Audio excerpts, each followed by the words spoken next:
Sveiki, čia Startas, laida apie naujus, inovatyvius ir pažangius verslus.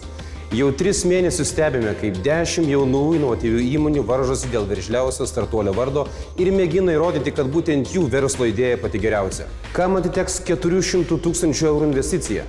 Pažiūrėkime, ar mentoriai pasiūlys kam nors sėsti prie derybų stalo ir aptarti kontrakto detalės. Šiandien laidoje žiūrėkite. Jie savarankiškai skinasi savo kelią, bet vėl šią dieną nori detalesnių skaičių. Tai trečia vieta nėra ta, vadinkim, pralaimėjimo vieta. Apie pirmą vietą padariusius didžiausią pažangą per šitą. Ir tai yra pavyzdys, man atrodo, ne tik jums, bet ir visiems kitiems startupininkams. Prieš 3 mėnesius kovą dėl veržliausios įmonės vardo ir 100 000 investicijos pradėjo 10 jaunų ir inovatyvių įmonių. Nuo pirmos laidos visas idėjas bei kiekvieną įmonių žingsnį siekiant sėkmės stebėjo patyrusių verslininkų ir investuotojų komanda. Šiaurės miestelio technologijų parko vadovas Gediminas Pauliukevičius, profesorius Vladas Algirdas Bumelis ir investuotojas Algimantas Varikojis. Ne tik vertino verslo idėjas, bet ir analizavo projektus, ieškojo silpnų vietų, dalino patarimus. Dar pirmo susitikimo metu mentoriai aiškiai parodė, jie čia susirinko ne vaidinti, o dirbti rimto darbo, nes pinigai, kuriuos jie pasiryžę investuoti į pačią perspektyviausią idėją, taip pat labai rimti. Jūs, Algimantai, atėjote į laidą ne tik patarimų dalinti, bet taip pat ir investuoti. Jūs atėjote su pinigais. Mes turim pinigų, mes ieškom visur, kur tik įmanom, kur mes galėtume investuoti. Tik reikia suprasti aiškiai.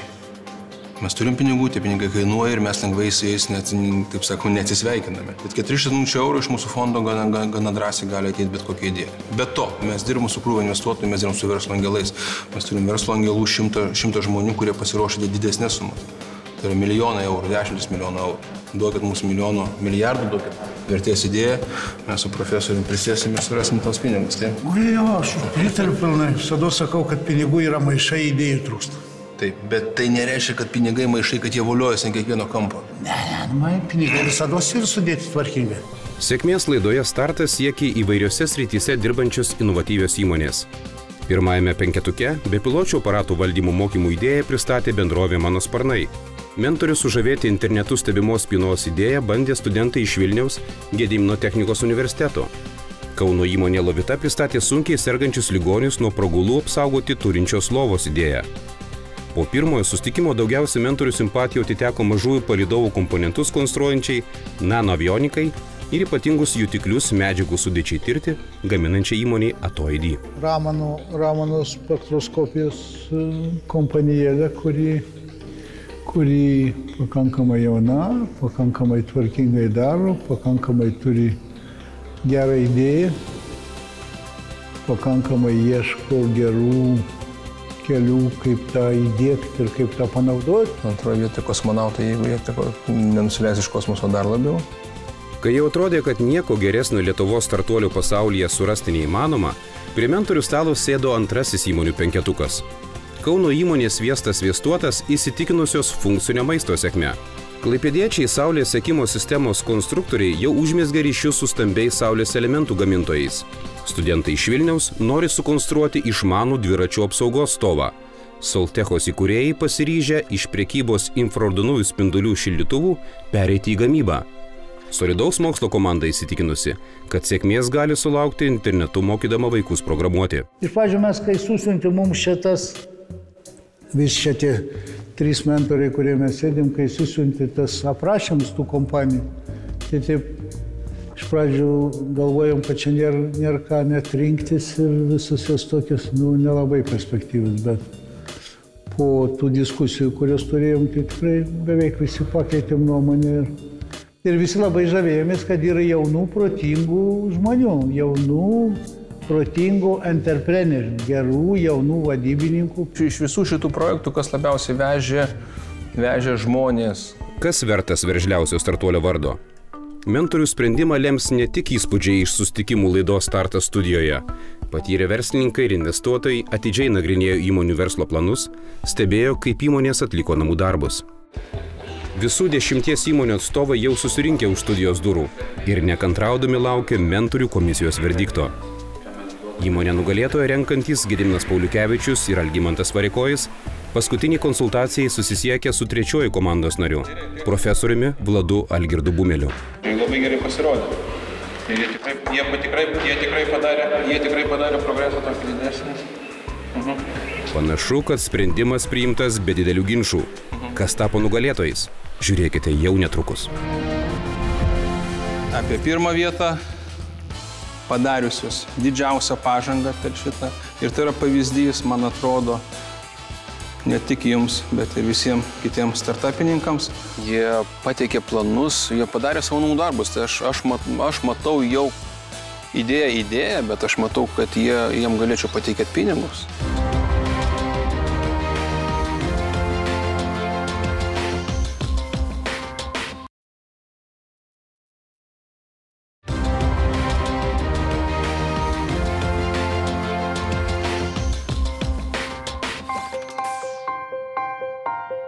Artėja lemiamo sprendimo metas, kur įmonė taps veržliausiu startuoliu. Visos laidoje Startas dalyvausios įmonės jau mūsų studijoje ir laukia, kam atiteks teisė pradėti darybas dėl investicijos, kuri gali siekti 400 000 eurų. Mėly mentoriai, mėly laidos svečiai, mėly jaunieji verslininkai, dalyviai, dėja, turbūt greičiausia dėja, viskas turi pradžią, bet ir turi pabaigą. Šiandien yra mūsų televizinio projekto paskutinis finalinis akordas. Mes turime šiandien garbingų svečių ir ūkio viceministras Marius Karupskas nori perti jums žodį. Laida tik turi pabaigą, bet jūsų startas, kurį jūs žengėt šios laidos metu, tikiuosi finišo neturės, arba jis bus labai toli. Bet realybėje būna taip, kad tie finišai būna greičiau. Ir aš net nebijoju, kad ši jauna kompanija žengusi vieną žingsnį, nors jis bus ir nesėkmingas, po kelto metų žengs kitą stiprų žingsnį. Tai aš palinkėsiu jums startavus vieną kartą ir jeigu tas finišas bus pasiektas per greitai, startuoti dar vieną kartą.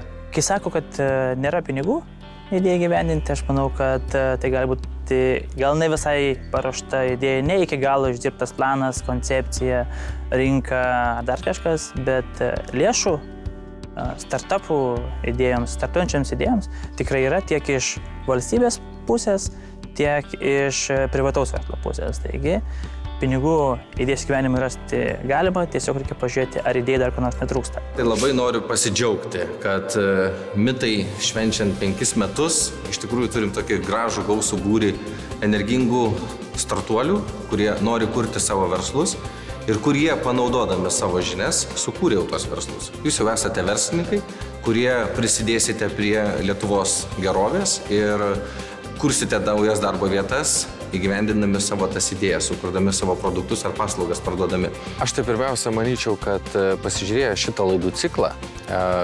potencialūs verslininkai, jie suprato, kad svajoti ir pramušti tas stiklinės lubas, kurias dažnai lietuvis turi, užsidėjęs ir neleidžia savo jų įgyvendinti, svajoti. Jisai parodė, šitos laidos parodė, kad viskas yra įmanoma. Jeigu turi žinių, turi norą, turi kolegų, viską padarysi. Svarbiausia yra nenuleisti rankų ir dirbti, nes kada susidėlioja strategija, kada labai aiškiai žinai, ko tu sieki, viską įmanoma padaryti ir pramušti. Tai aš tik tais visiems palinkėčiau, kad kas tik tais turi idėją, ieškokit galimybės ją realizuoti. Nes mes esame turtingi savo intelektu ir reikia išnaudoti jį. Paskelbti nugalėtoją veržliausiai inovatyvaus verslo startuolį pasiruošęs investuotojas Algimantas Varikojis. Būtent jis išjungus filmavimo kamerams sės su laimėjusios įmonės vadovais prie derybų stalo derinti investicijų detalės. Favoritai keitėsi visą laiką. Iš pradžių mus labai užvežė kosmosas ir išliko tarp favoritų. Tos sunkios sistemos, aš jau bijau ištarti, kai sersai, kaip jie ten vadinasi, profesorius Bumelis geriau tos visus užtarė. Lova, išmanioji lova, turizmas. Mes neskiriam 3 vietos. Iš principio sakom, kad 3 vietą laimėjote beveik visi, neįvardinsiu kažkur, kas dar kažkam reikės pasitemti, gal kažkas ir pajautėt iš mano tonacijos. Trečioje vietoje yra, galim pasakyti, eilė įmonių. Tas solidus mokslas, kuris dar, bet reikia dirbimo. Jie turi parodyti skaičius arba vėlgi tikrai gal reikia verslo angelo, kuris ateitų, jam padėtų sudėti tos skaičius ir užsukti labiau komercializuoti. Nes vaikinai smart labai užsidėgantis ir šaunuoliai įgyvendintis. Kosminės technologijos yra įdomu ir plus tas vienas pardavimas yra labai šaunuoliai, kad tai padarė, bet vėlgi kur skaičiai, vėl nėra skaičių. Aš trečią vietą duočiau tikrai daugelį kompanijų. Tai trečia vieta nėra ta, vadinkim, pralaimėjimo vieta.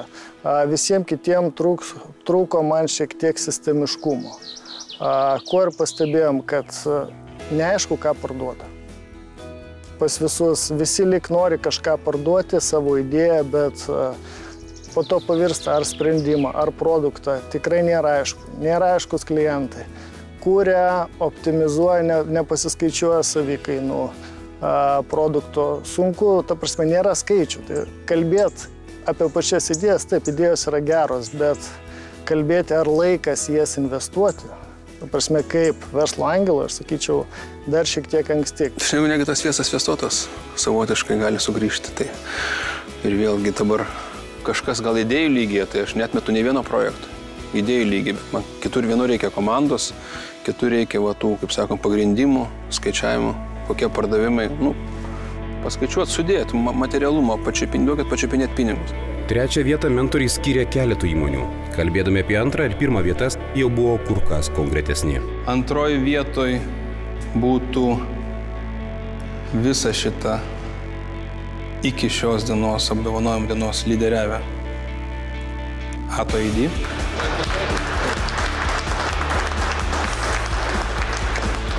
Tai, kad šią įmonę išgirdome ne pirmoje vietoje, gana didelis netikėtumas.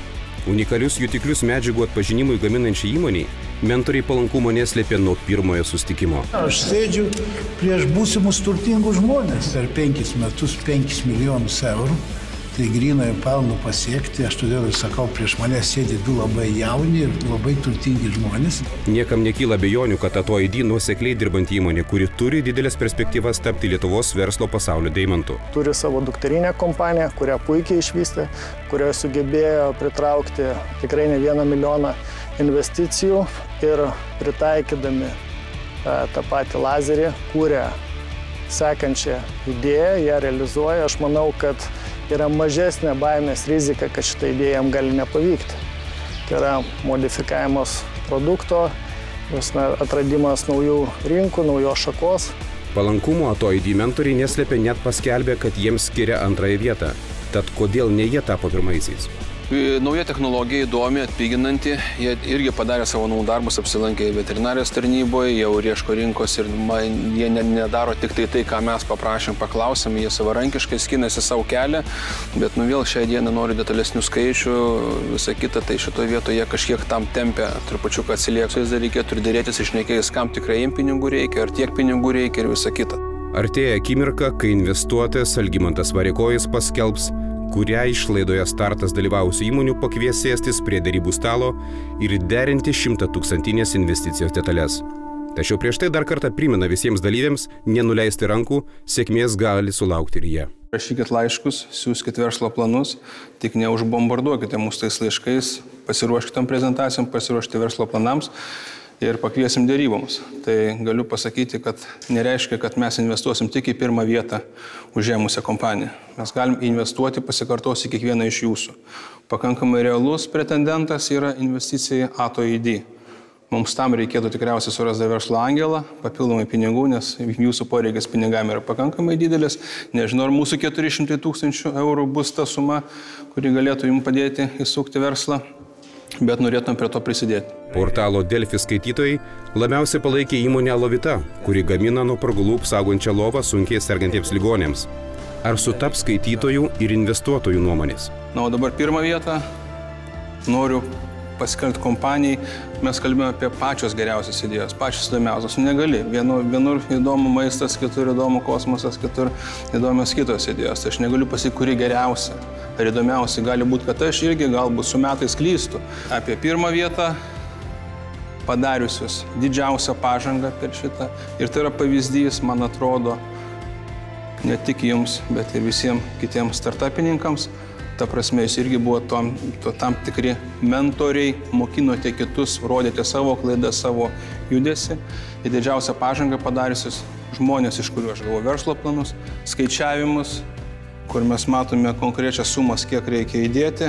Ir man jau akis žiba, tenai aš skelbiu nugalėtojų. Patį labiausiai visai komisijai patikusi startuolį. Patį geriausią. Patį geriausią. Soltecha.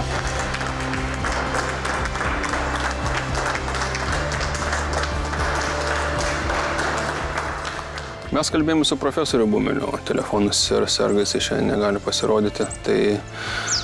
Tai įdomiausia ATOID būtų kaip pirminė idėja, lazeriai galų galia, tai naujovės.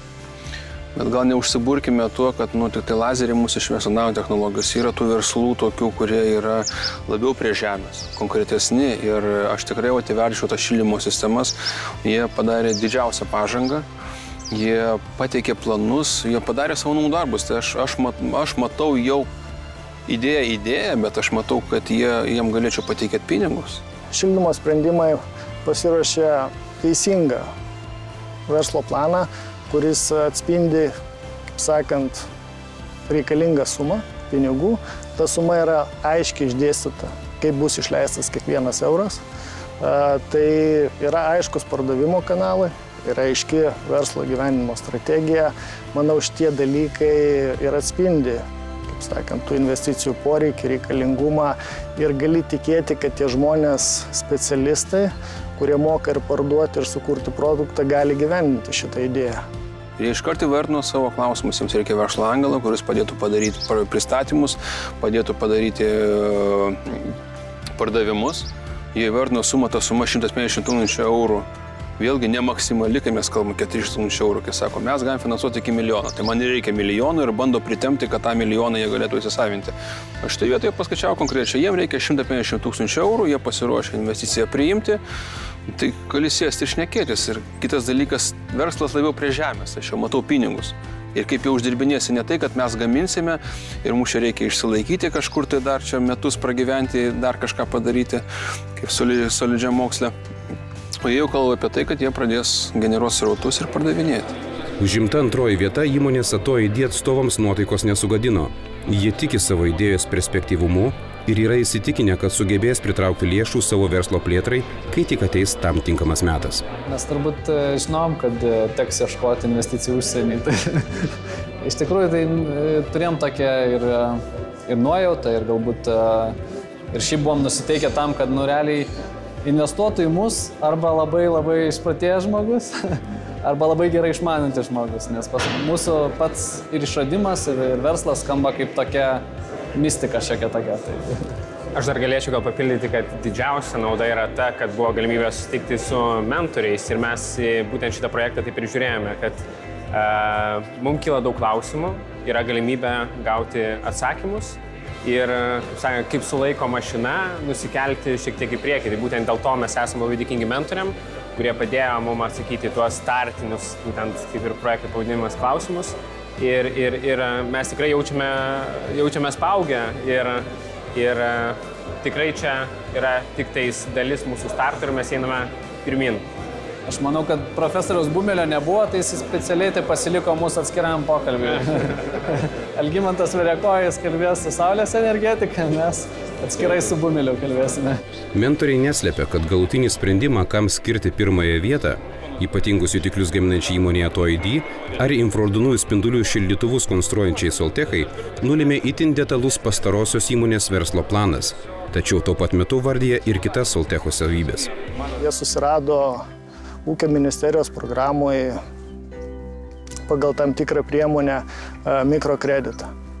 Jie eina tuo keliu, kad pirma investicija ne iš verslo angelo, ne iš banko, bet pirma investicija iš tokių priemonių, kurie gali susigeneruoti pinigus savo jėgom, jie testuojasi, bando ir tada gali pristatinėti investitoriai. Nes jeigu mes kalbam apie kelius šimtus tūkstančių eurų investiciją, tai su tokiais planais, kuriuos pristatė likusi laidos dalyviai, aš manyčiau, tai yra dar anksti šnekėti.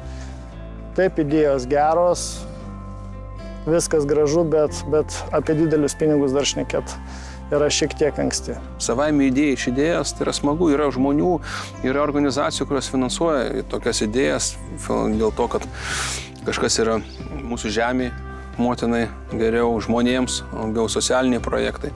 Bet aš kalbu, jeigu kalbant apie verslą, tada visada turi būti pagrindimas. Ką gamini, kodėl to žmonėms reikia, kas tie tavo pirkėjai. Tai va, vienur vienų skaičių trūksta, kitur pagrindimų trūksta, kitur tokio komercializavimo tokio. Gal aš tikrai visada kalbu labai smarkiai apie pinigus, bet iš manęs prašo pinigų. Tai aš klausiu, kiek aš idėjas gausiu atgal. Investuotojai tiksliai pasakė, kiek iš jų verslo galima gauti atgal, Soltechos atstovai triumfuoja. Tačiau kalbėdami po žinios apie laimėtą pirmąją vietą, galvos nepameta. Jeigu tu darai, tai tu tikiesi, kad pasiseks, nes jeigu tu netiki, tai kam tu darai? Darant tavo tikslas, kad tavo idėja, kurią mes tikim, patikėtų ir investuotojas, tarkim, ir kitas žmogus. Matom, kad pavyko tą padaryti, iš tikrųjų labai džiaugiamės. Nes tikrai įdėjom tiek ir darbo rašant verslo planą, tiek ir dirbant su pačia gamyba, su sertifikavimu, tikrai ir norėjos, kad tas kažkur tais rezultatas atsispindėtų. Čia aš manau, kad dabar vienas iš tų tokių rezultatų, kur dar vienas pyris į nugarą, kad judėti dar greičiau, dar didesniais tempais ir įdėti dar daugiau jėgų. Mes matom, kad tiki ne tik tais mes, įkūrėjai, bet ir kiti žmonės, kuriuos sugebam įtikinti ir suprasti, ką mes darom, ką galim pasiūlyti geriau, kokį sprendimą negu kad kiti.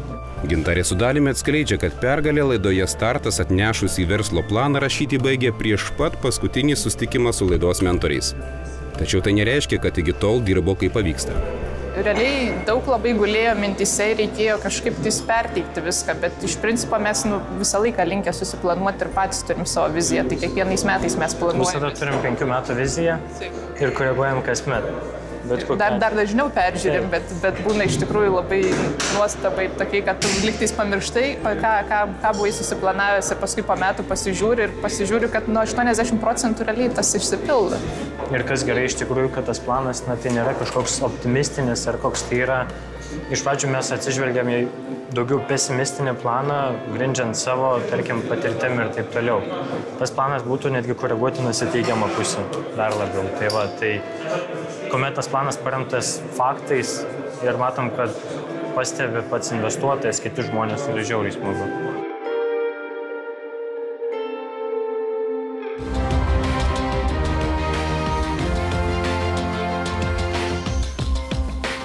Laidą pristato Mita, laidos globėja Ūkio ministerija. Laida finansuojama Europos regioninės plėtros fondo lėšomis.